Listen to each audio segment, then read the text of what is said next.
Astronaut Sunita Williams, Butch Wilmore return జర్నీకి సమయం ఆసనమైంది. 9 నెలల నుంచి అంతరిక్షంలో చిక్కుకున్న వారిద్దరిని తిరిగి భూమిపైకి తీసుకొచ్చే చర్యలు చేపట్టింది నాసా. ఇందులో భాగంగా స్పేస్ ఎక్స్ క్రూ 10 మిషన్ ను ప్రయోగించింది.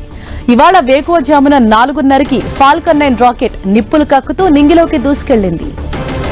ఈ నెల 19 నాటికి సునీతా విలియమ్స్, బుచ్ విల్మోర్ అంతర్జాతీయ అంతరిక్ష కేంద్రం నుంచి బయలుదేరే అవకాశం ఉందని నాసా తెలిపింది.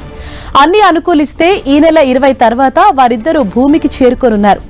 బోయింగ్ స్టార్ లైనర్ అంతరిక్ష నౌకలో ISS కి వెళ్లిన వారిద్దరూ స్టార్ లైనర్ లో సాంకేతిక లోపం కారణంగా తిరిగి రాలేకపోయారు. దీంతో వారి రాక కోసం ప్రపంచమంతా ఉత్కంఠగా ఎదురుచూస్తోంది.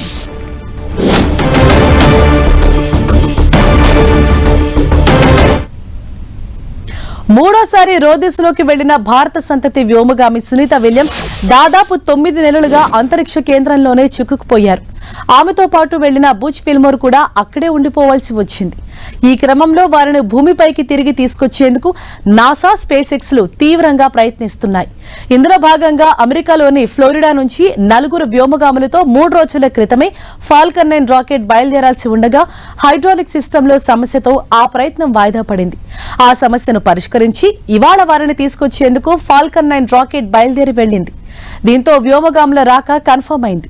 క్రూ 10 ద్వారా కొత్త బృందం ISS కు చేరుకోగానే స్పేస్ ఎక్స్ కు చెందిన డ్రాగన్ క్యాప్సూల్ ఎండీవర్ ద్వారా సునీతా విల్మోర్లు భూమి మీదకు తిరిగి రానున్నారు. 2024 జూన్ 5న ప్రయోగించిన Boeing space ship star liner లో సునీత ISS కు చేరుకున్నారు.